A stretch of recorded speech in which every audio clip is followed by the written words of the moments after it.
Hello folks, as you can see we are on location today. I hope the wind isn't too bad on this.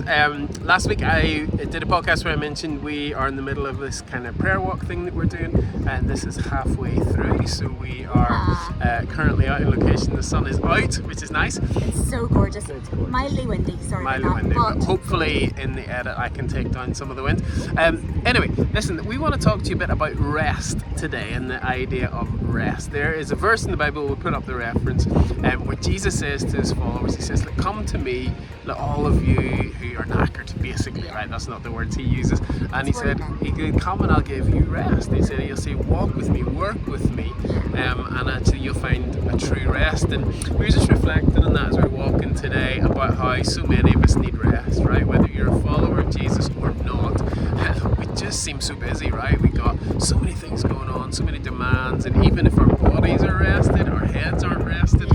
And so we're just full on sometimes, isn't it? yeah, it's just a lot, right? And the news is constantly bombarding us. There's stuff that's going on. And so we're not going to sit here today and try and tell you ways, that we think we can change your life, right? That we wouldn't presume to know. But what we want to talk to you about is just a couple of things that Jesus and some of the Jewish kind of people from thousands of years ago, things that they did, and how they approached rest. Now, one of the things that they did around rest is that they actually worked from rest, not for rest.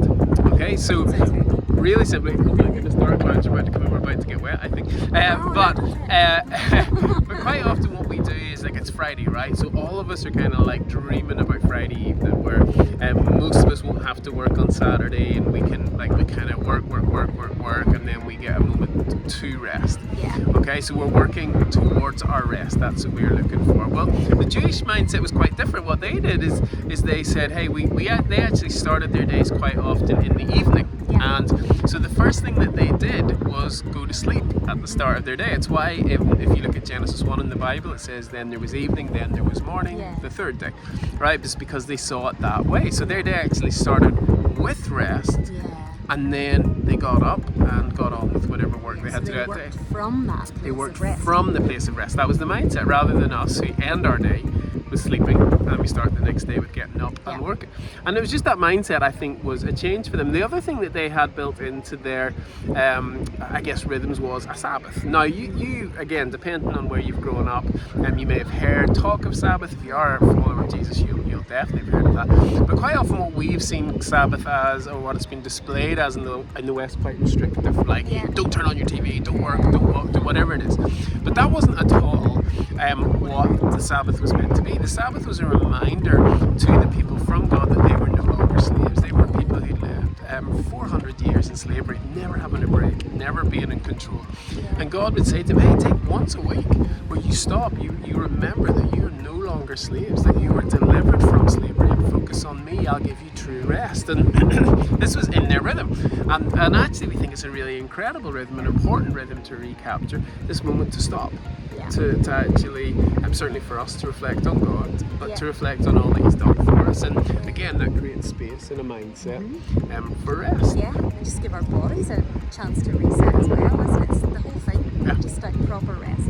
Yeah, and then obviously when Jesus came along, that's what He talked about. He said, come and I'll give you rest. But what Jesus didn't say that just stop and rest. He said, walk with me and work with me. Actually, rest isn't actually about the absence of doing stuff. Rest is a mindset, it's a place, it's a spiritual place where actually we can do things from. So we could be at work and still be at rest in that, rather than having our minds busy and stressed. So look, that really is all we want to say. What you do with that, I guess, is totally up to you. You can as always, absolutely. So you can choose to do with that what you would like. But we want to pray for you just really quick, and then we're going to get on the rest of our walk and look at Pray that. that it doesn't rain on us. Look at that. It's been so sunny. So anyway, you want to pray first? Yes, I do, and Sunshine. Lord, we love you so much. Thank you that you've designed us with rest in mind, and that you have taught us and are teaching us how to walk and work and sit down in rest with you all the time, that it would be a thing that's in our hearts and in our minds, Lord. So I do pray that you continue to walk us into freedom in that, Lord, and just wherever we're at on that journey, that we meet with you in that, knowing that it's in you that we find real rest, whatever we're doing, whatever our lives look like. And Lord, oh please let the sun come back. It's getting really dark. We love you, Amen. Wow, that was what you call a desperation prayer. Alright, alright guys, well look, have a good one and we'll see you at some point next week. Take care, bye bye.